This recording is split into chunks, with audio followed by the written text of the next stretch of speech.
Welcome to the Ryan Frank Podcast. Ryan is a family man, first and foremost, but he's also a pastor, publisher, and serial entrepreneur. This podcast will help you think, work, and create like never before. Welcome to the Ryan Frank Podcast. This is Ryan Frank, and thank you so much for tuning in. If you are a parent, a grandparent, an aunt or uncle, an educator, a ministry leader, you are going to love today's conversation because we're going to talk about 5 ways to help parents win. And I'm going to be introducing you to Ron Hunter. Dr. Ron Hunter is the publisher and the CEO of D6 Family Ministry. They are wonderful ministry partners of ours. Ron is a longtime family friend, and I have always admired, for years and years, before I ever met him, I admired his books, and they just are doing so many wonderful things to come alongside parents, pastors, and ministry leaders, people just like yourself. Hey, before we jump into today's conversation, thank you for tuning in. If you're brand new to the podcast, I want to remind you that I have both an audio version of the podcast as well as a YouTube version of the podcast, and all the links can be found at ryanfrank.com. Friends, thank you so much for tuning in today to the podcast. Here is my conversation with Dr. Ron Hunter on 5 ways that we can help parents win. Hey, Ron, welcome to the podcast. Yeah, it's good to be here. Always fun to hang out with you, my friend. It is. It's great. I always worry when we hit record, the fact that when we talk, sometimes we're a little unfiltered. So who knows what we people can are going to be. hear. We can be. We'll have to be mindful of that. That's right. Ron, you're such a great friend, and boy, you're such a great influencer and champion for the church. And so thank you for everything that you do. Well, it's an honor. We both are running in parallel lanes, heading down the same area. And that's what makes our relationship so much fun. It is. Yeah. And you've got a great team. We love your team. We do. Randall House, D6. Super high capacity. You know, D6 Family Ministry has done what I never would have imagined it would do. That's that Ephesians passage where God does abundantly above all that we ask or think. Yes. And has spread globally. And we're seeing D6 into 19 different nations right now. Isn't that amazing? Yeah, absolutely. Yeah, I had, in fact, last week, Scott Taransky was on my podcast, and he said something in passing. We were talking, and he said, I'm going to be at D6. I forget where, but it was Malaysia and Singapore in person. That was it. Yeah, next year in 2024. He actually zoomed in for a breakout in Malaysia this year so they could all kind of get a little bit of a teaser about what to expect in person next year. So I'm looking forward to being with him there and having a good time. But yeah, he's going to hit 2 of the countries for us next year. I love it. Yeah. Well, I know we're going to talk more later on about your ministry and just the ministry of D6 and how you are coming alongside the church and partnering. And we're going to talk today about 5 ways to help families win, parents win, which is going to be a very practical conversation for all of us. But before we jump into that, Ron, you know, I said at the beginning, you and I are friends. We've known each other a long time. We hang out, but maybe not everybody knows who Ron Hunter is. Would you tell us a little bit about your story, your family, what your day-to-day work looks like?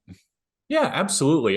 In quick passing, I mean, I grew up in a pretty strong Christian household. Little did I know in my early teenage years, there was a bit of a fracture growing through the marriage of my mom and dad. I was an only child. They divorced when I was 14. And so still had good relationships with them on the other side of that, but I know what brokenness is about within family. And I think that's part of the passion that drives me, combined with whenever I did pastor. I pastored for 11 years prior to coming to D6 Family Ministry. And I saw our teenagers growing up in that same dysfunction. You know, close to half of Christian parents will end in divorce. Many of those parents don't know how to pass along a biblical worldview. And as a result, our teenagers are growing up and becoming detached from church and ultimately attached from Christ. That's the passion that drove me into this area. And I just began to retool our local church ministry, incorporating the needed principles to reduce those numbers. And we were seeing that success. And as a result, the board at Randall House and D6 Family Ministry kind of tapped me on the shoulder and said, "Hey, we'd like to talk to you about replacing the retiring director." I laughed. I was pretty young at that time. Yeah. I've been here 21 years, had an incredibly supportive board. They've turned over 3 times. They can only serve 12 years and they've got to rotate off. So I've served along some great leaders. We do have a super high capacity team here. And so everything that we do is filtered through that passage in Deuteronomy 6 says, how do we help the church and home help make believers and help make disciple makers? Yeah. So that's what drives us. I love it. I love it. Yeah. So what does the day-to-day look like for the CEO of D6 Family Ministry, Randall House? It depends on what week you ask. I know you would Okay. you would answer the same thing. You're 2 weeks out from, I know people will hear this later, but you're 2 weeks out from one of your biggest events of the year. Yeah, and that's right. Your schedule's very different that week than it is the 2 weeks after that event. That's a good And point. we're never not busy. Part of it is I try to deploy a biblical servant leadership approach to leadership combined with transformational leadership. My goal is to serve our team to help them serve the people they come in contact with. So it's not about ivory towers and big offices, even though I've got a nice office. It's about availability. It's about plugging in. It's about encouraging one another and making sure they have the right tools to be on the front line while I'm also on the front line. Yeah. I travel about 100 days a year. I speak in conferences and local churches, and my heartbeat is for pastors and parents. And if we can help make them successful, then our organization will be very healthy. And that's all we're trying to do. I love it.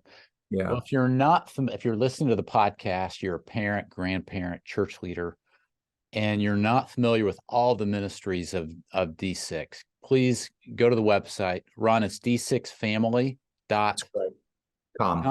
Yeah, that's correct. Okay. Everything that you need to get to for our organization will be on some tab or push button from that point. So yeah. Love it. Yeah. Ron, today we're talking about 5 ways to help parents win. Now, this is a breakout that you're teaching at the Kids Matter Conference, which thank you for coming. Thank you to your ministry for partnering with us on our conference. Why, when you were thinking through what would be good for me to speak on to kids pastors, why did you decide to talk about this 5 ways to help parents win? Because there are 100 things you could teach on and you have taught on. Right. Why this topic? Real simple. I think leadership is both the biggest asset we have today and our biggest nemesis. And what I mean by that is we've never in the history of the church had more capable and qualified pastors and staff members than what we have today. Yeah. And sometimes with that capacity, that capability, we tend to overlook the elementary. And, we sometimes think, hey, if I address that, that's too simplistic. That's too elementary.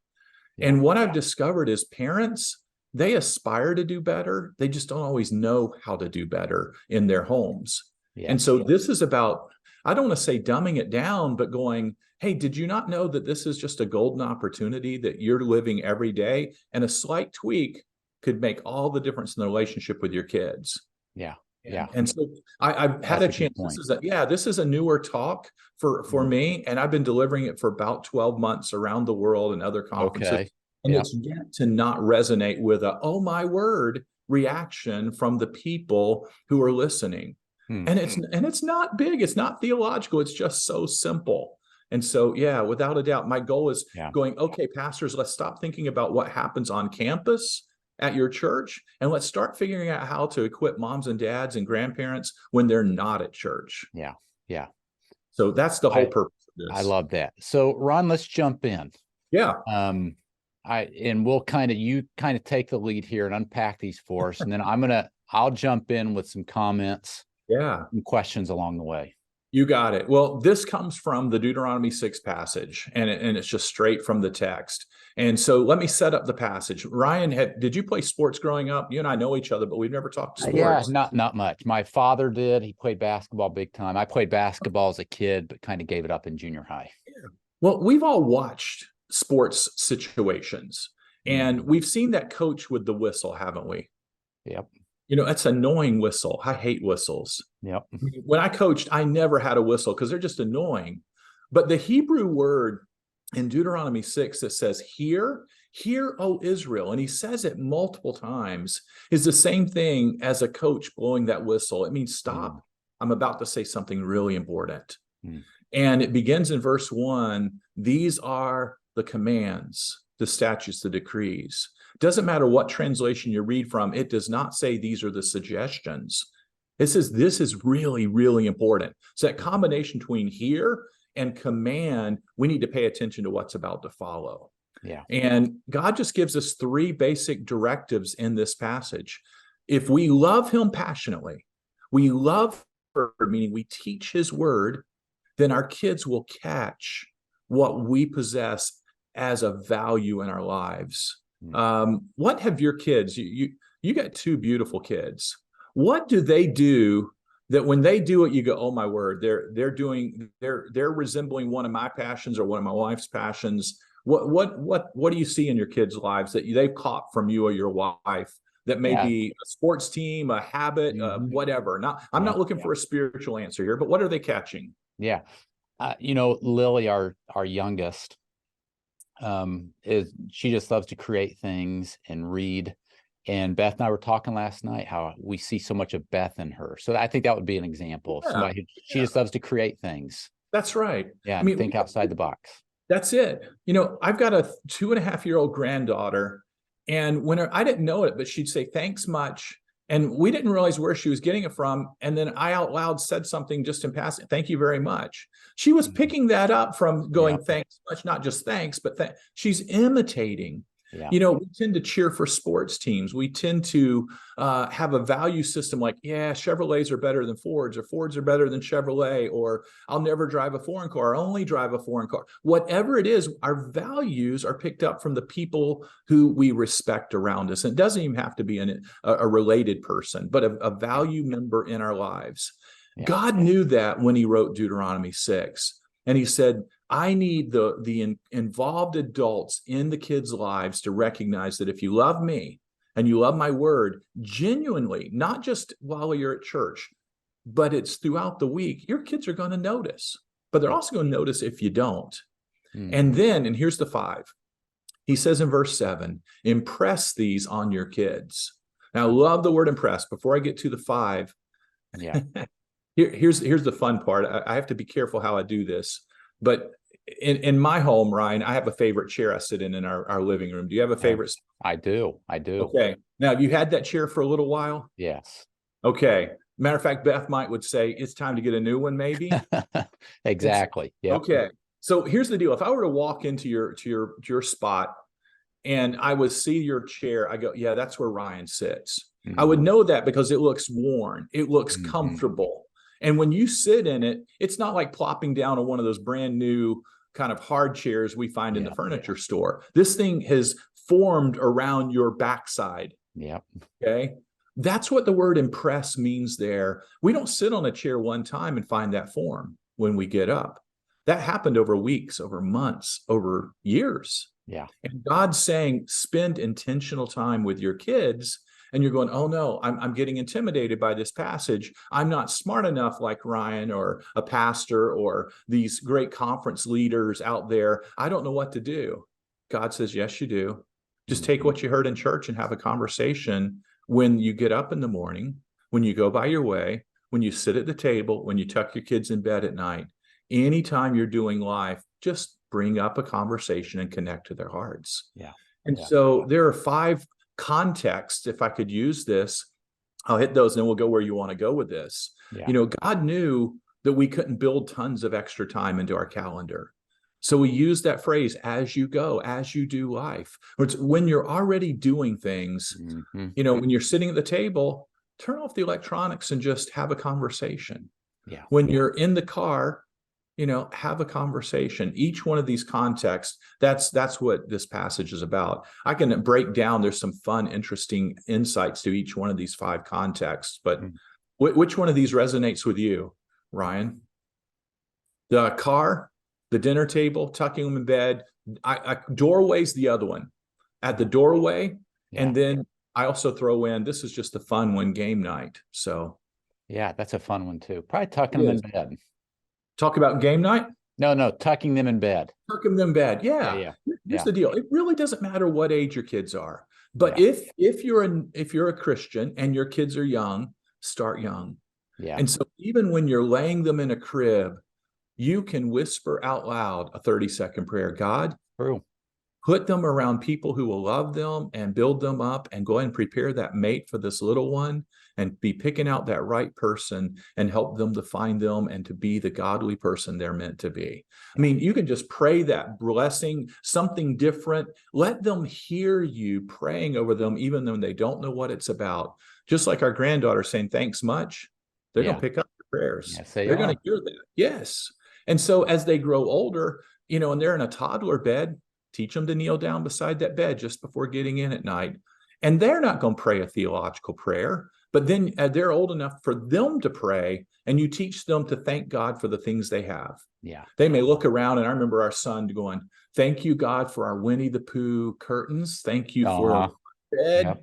Thank you for my mommy. Thank you for my nanny. In Jesus' name, amen. And that was it. And all we wanted was that routine, that, hey, let's talk to God.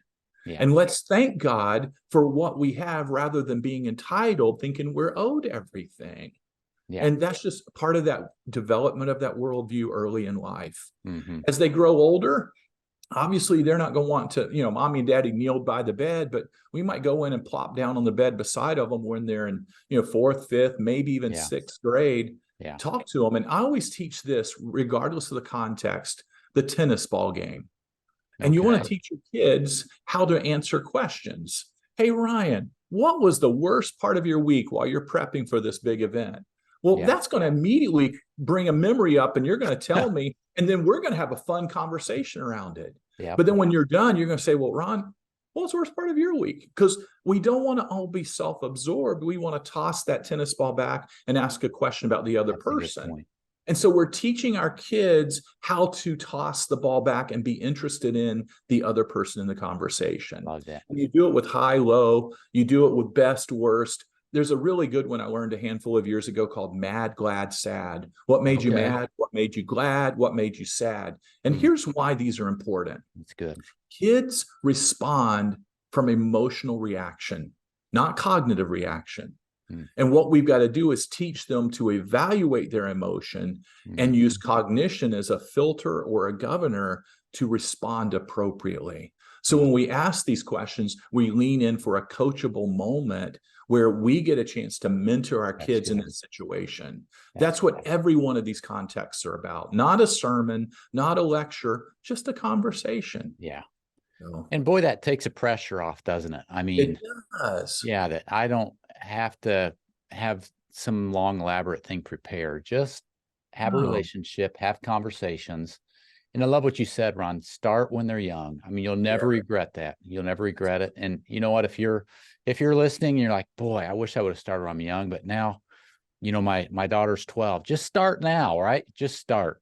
That's great advice, and that's what I tell people. Sometimes you hear these insights, you say, man, I wished I heard that X amount of years ago. Well, we can't fix the past, but you can say, hey, I heard this guy on the Ryan Frank podcast who was talking about this, and I want to try it. And I'm probably going to sound silly or goofy, but I'm going to do this because I love you. Yeah. And your kids, they may roll their eyes, but they're going to value you leaning into their lives. So please, if you're listening, whatever time your kids are at, start it now. If they're teenagers, you poke your head in the door and say, hey, I know you're heading off to sleep in a bit. How was your day? What was going on? How can I pray for you? And then just whisper a prayer back and forth, maybe from the doorway or come over towards the bed. And, depends on how comfortable you feel with where you are posturing in the room. But don't ignore the prayer, even though they're 15, 16, 17 years old. That's a So good point. yeah, That's a good point. that's tucking them in bed. That's the one of the five right there. I love it. I love it. Yeah. Yeah. Well, which one do we want to tackle next? You pick. Okay. Well, Yep. let's do car ride. Let's do it. Yeah. Car ride. What do you do in the car when you get in the car? You're all by yourself. What do you do? Let's have fun with this first. When you're in the car all by yourself, you've got 15-20 minute drive. What do you do? Yeah. I'll either just be quiet and think, or I'll make a phone call, Yeah. or I'll listen to music. There we go. Depending on if I'm in the mood or not. Yep. That's right. Depending on what you're walking away from or what you're preparing for that you're driving in.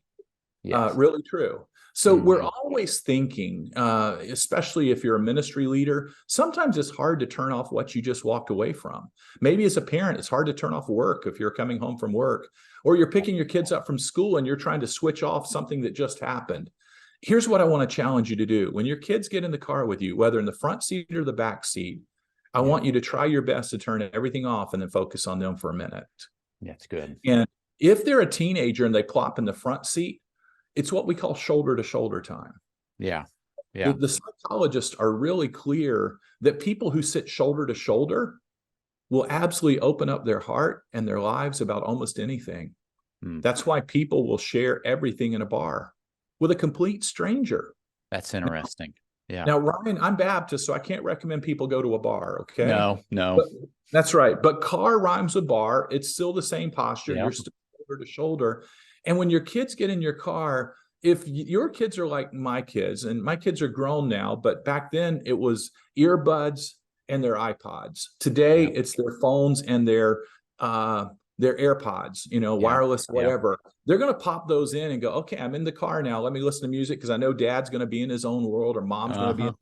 And we're like 5 feet apart, but we're really 5 miles apart. Yeah. Yeah. And so here's a phrase I want to give to the parents listening. I don't want you to lecture your kids, go, man, I hate it when you put in your earbuds, or, man, you're never listening to me. We never have talks. Well, that's really attractive for your kids to hear. Don't approach it that way. Guilt, shame, those are not motivators. So what I want you to do is use a phrase like this. Hey, before you pop in your earbuds, can we catch up on the day? First time you do it, they're going to look at you like, man, are you going to announce that you got this terminal disease or what? But just say, and then start that tennis ball game. What's the best part of your day you've had so far? What made you mad today? What made you glad? What made you laugh? Yeah. And just start tossing that ball back and see where it carries you. Yeah. Your goal as a parent is to see how long you can make that last. But at the point you see your kids are done or it's winding down, say, hey, why don't you pop in your earbuds, pop in your AirPods and listen. I'll do the same with my music. I've so enjoyed our talk. Make it a wonderful time. That's what you need to do in that. So again, it's as we're doing life, we're not building in something else. You never know what a serious conversation will pop up. My daughter and I, my son and I have had some of the most rich conversations in cars. And even though we got to our destination, we drove right past it and kept circling for a little while because we didn't really. Isn't that awesome? There's nothing better than that. Yeah. That's right. I love that. Yeah. Just look for opportunities and don't waste those opportunities. You're right. I mean, that's golden. Those 10 minutes driving to the school in the morning or that's right here or there, that's a golden window of opportunity. Yeah. To build that relationship. Do you and Beth have, I'm just curious, my wife and I did not. And in hindsight, I wished we did. I've learned more today than what I knew when our kids were younger. But do you guys have any boundaries around electronics for when they can be used and when they cannot be used? We probably need to do more, but yes, we have some. Yeah. We don't do electronics at the table when we're eating. 9 o'clock, the electronics get put away. We set restrictions on how much, with these iPods and iPhones now for kids and stuff, you can really set time limits on everything. So we do have some time limits. That's right. Time limits on games, time limits on the internet. Yeah, that's right. Yes. You have all the healthy boundaries, Ryan. That's what I wish we had done a little better on. We know now, and our kids did survive, but I've seen a lot of kids get sucked into a world of gaming, a world of certainly unhealthy content on the internet that begins to reshape how they think. And here's what I would suggest you to consider is take what Ryan just gave you and maybe add one more to it. And I'll elaborate on one of them. But the adding one more would be if you're on a 15-minute drive or less, no electronics. And that would Yeah, be true for you, mom and dad. Turn off that radio, turn off that's a good the point. podcast, whatever you're listening to, and do your best to play the tennis ball game. If it's longer than that, play it by ear. Yeah. If you're sitting, at the dinner table, same thing. Don't have the TV on in another room, even though you can see it, not hear it. Do your best to model that area. The one elaboration, I know the kids will push back. Yeah, mom and dad, I've got to have my phone for either schoolwork or for my alarm clock. And there's an easy reply to both of those. One is you can do your schoolwork at the dinner table. Yeah. That phone doesn't enter the room after a certain time. Right. Charge overnight in a common public area. Yes. And you buy an alarm clock. I mean, it's just that simple. Yeah, they're about $5 at Walmart, right? Yeah, they are. Yeah. And the sleep patterns will be deeper and richer. And again, our kids will not wake up to, a group text from their peers in high school at 2 a.m. and, have all kinds of conversations that we'd really rather them not be having at that time and missing out on good quality sleep. 100%. So, yeah. So, Ron, this is good and practical. That's just these 5 things that help us. Is most parents only know how to model how they were raised, and then we feel our way along in this new culture that we're in. Yeah. And let me just encourage you, if you're listening and you're not part of a church, get involved in a life group, connect group, Sunday. So I don't care what the nomenclature is. Get involved in a group where there are parents whose oldest child is about the same age as your child, and learn from each other. Boy, that's so good. You need that community because you don't need to feel these things out all by yourself. Yeah, so true. So true. All right, Ron, which one do we want to hit next? We're ready for number 3? Yeah, number 3. And these will go quicker. The car ride I can spend the whole hour on. I bet. Yeah. Too. So, I can tell that means a lot. Yeah. Love that one in there. But let's talk dinner table for just a minute. University of Minnesota did a secular research project and just simply asked college students, what were the most shaping moments of your development time growing up in your home? And they listed multiple choice that included vacations and, field trips and all these other things. And it came back down to dinner table was the number one. And again, in our culture today, our busyness doesn't allow us to get around the dinner table very often. I mean, our dinner table is often in the back seat and front seat of our car going through a drive-through. That was our dinner table. It seemed like 3 or 4 nights a week because of our busyness. And I'm not going to guilt any of our listeners into saying, hey, you need table time every night. I'm going to challenge you to carve out and make sacred at least one dinner time space a week. And it might even be Sunday after church for lunch, that you're around the table and you're able to talk and really play that tennis ball game. But you need to carve out and make sacred one night that the kids go, yeah, I don't plan anything on that. That's time with family. And we do that. And I agree. The goal is take away electronics, toss in that tennis ball. You teach how to have those conversations. And quite honestly, that's one place that when you're done with the dinner time and you're done with the tennis ball game, dad or mom could have already prepped the kids and they know, hey, we're going to have our quiet time here together. And they just bring their quiet time. I know we at D6 Family Ministry offer devotional magazines and often teach, you bring your magazine to the table, you read it silently, and then dad asks this question, hey, I was just reading, and here's what God's speaking to me about. And dad shares listening to God. Now that question works whether or not you're using our D6 magazine or any other devotional book.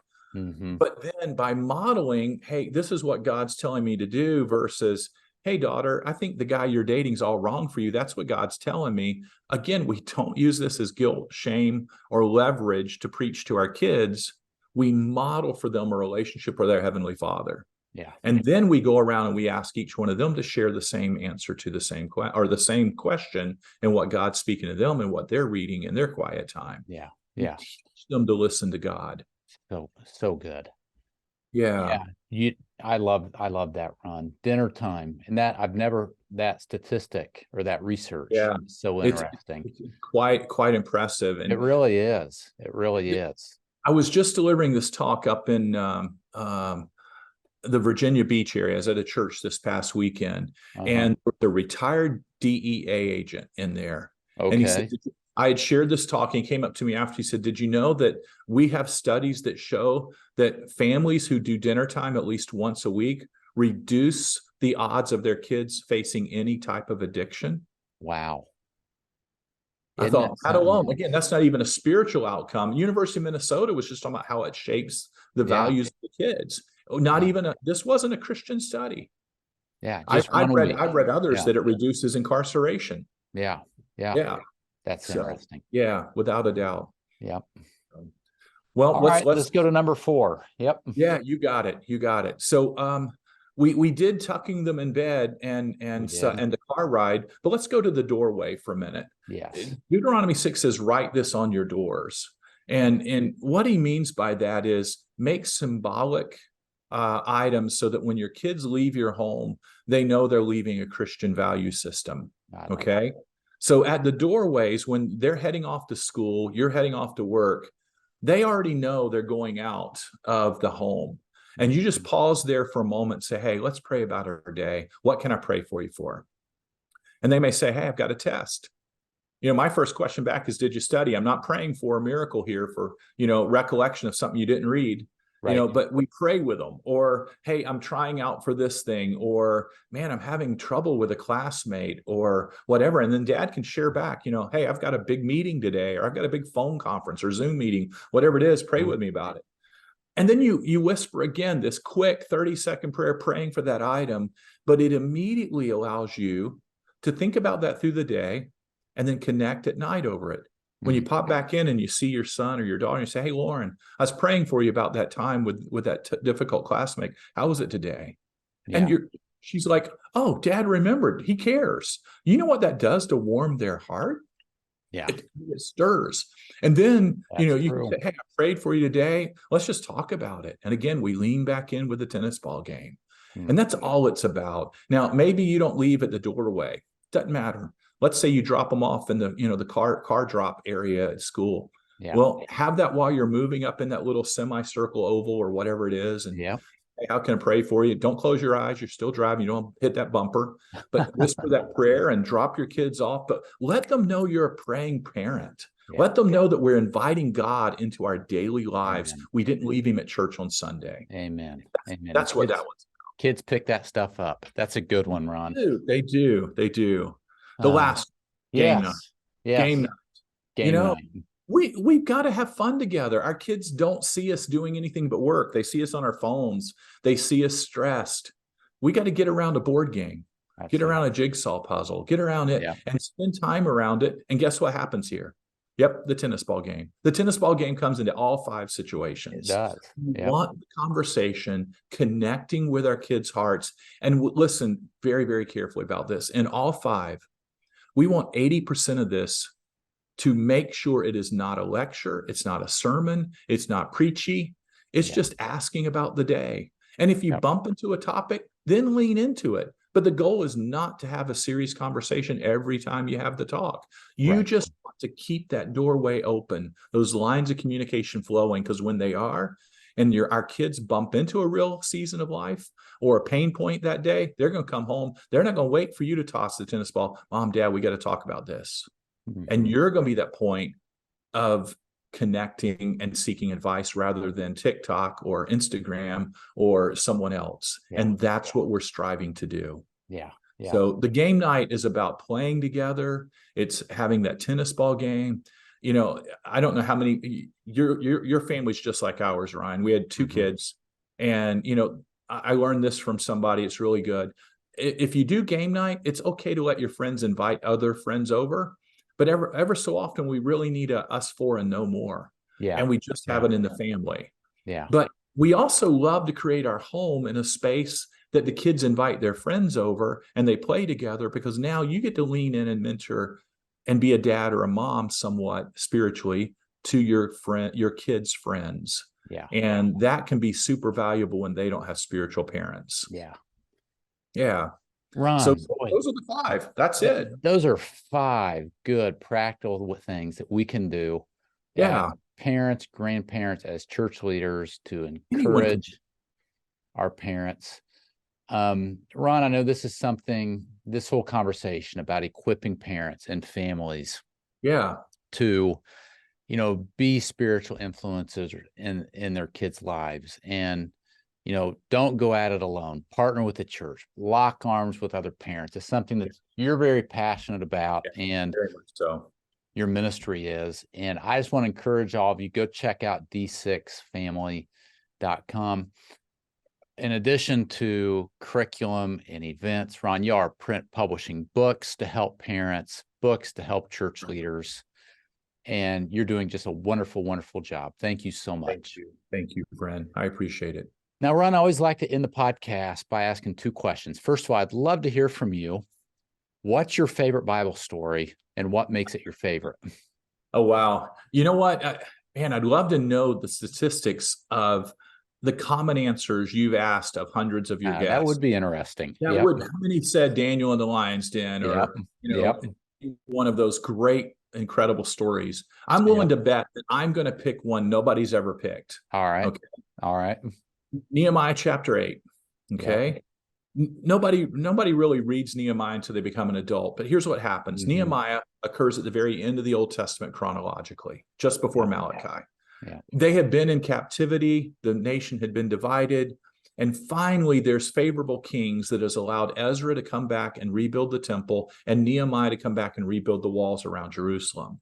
Nehemiah 8, both of those have been completed, and they're about to have a dedication service honoring God for what happens. And so Nehemiah 8 is exactly 1 week long. It goes from our equivalent of a Sunday to the next Sunday. It would have been their Sabbath to another Sabbath.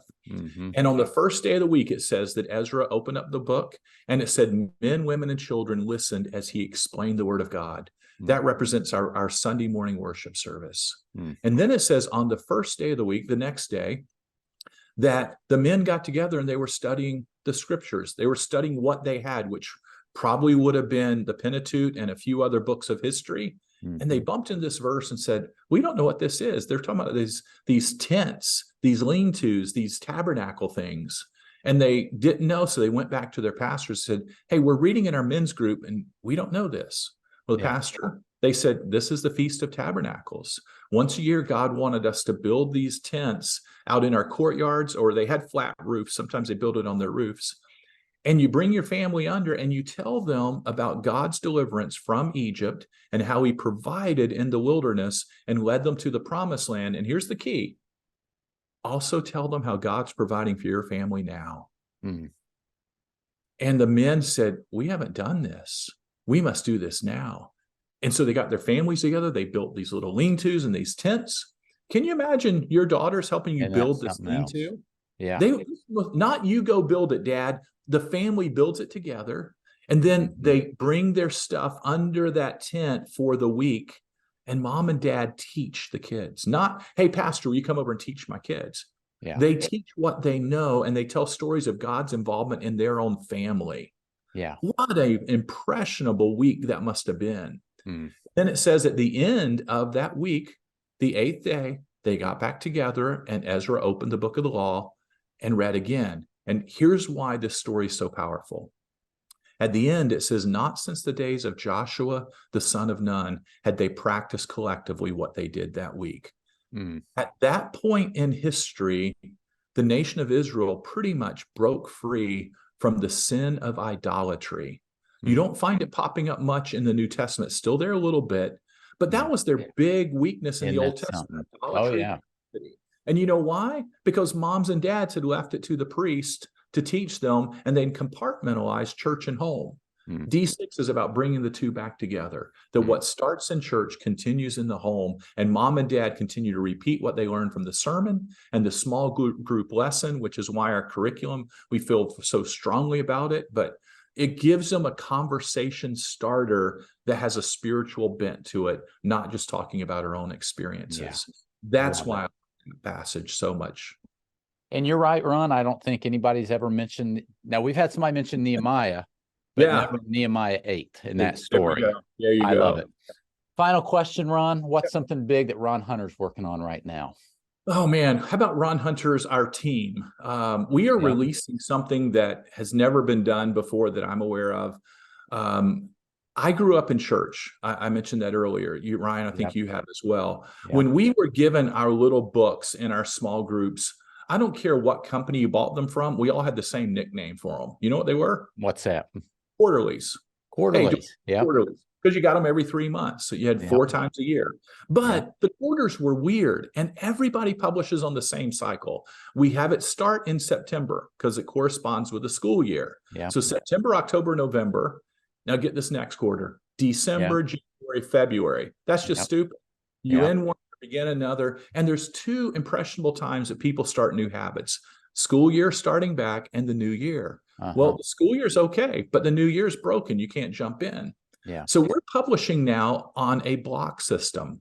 Now, I know what your listeners, every 2 months, they say, oh, that's bi-monthly. Well, trouble is bi-monthly has 2 meanings, twice a month or every other month. So we chose to use the word block. And so every 2 months, September, October, November, December, and 2 months, you get a new devotional study guide, and your teacher in the class gets a new book. Now, the listeners might not be familiar, but we align the same biblical theme for all ages on an appropriate cognitive and emotional level. So we have educators who write, they know what they're doing, but they allow an easy connect. Say, hey, you remember our lesson from last week? Now, when they bring up the pain point, like we've talked about with the tennis ball game and all these contexts, you can say, hey, remember our lesson from 2 weeks ago? That applies right here. And it becomes a point that mom and dad know the kids have studied. They're in it, and you don't have to retell it because you have common information.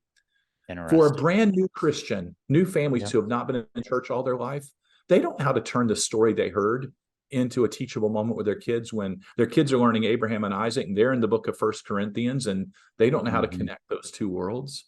But when they're both in the same thing, it's an easy connection point. And so that's what we're really excited about, that frequency of every 2 months. It gives them a new devotion guide more frequently. They always love something new. And we've won so many awards with our curriculum. We're just excited about this new venture in this frequency and the worldview that we've incorporated into it. Now, is this the D6 Sunday morning curriculum that is switching to this block schedule? Yeah, and I wouldn't put the word Sunday morning in there, but it's the D6 curriculum that can be used anytime. But I would say 85-90% of churches use it on a Sunday setting. Absolutely. Gotcha. So, and when does this change take place? It's actually it has just taken place. So if this is dropped, you can get the very next quarter begins in 3 weeks. That's the beauty of this. No matter where you are, we're about to start another block, and you can jump right in and move forward together. I love it. Go check out d6family.com. Ron, it's always a joy to talk with you. I always get inspired and get ideas, and today's been no exception. Thank you for your friendship and ministry partnership. And thank you for your time today, Ron. I know you're a busy man. Thanks for carving out time to talk with our podcast listeners. We love you guys. You take it easy. It's a privilege to serve alongside you, Ryan. You as well. This episode of the Ryan Frank Podcast has ended, but be sure to subscribe for more conversations to help you stay on the leading edge. And if you like what you've heard, please rate this podcast with 5 stars. Thanks so much, and we will talk to you next time.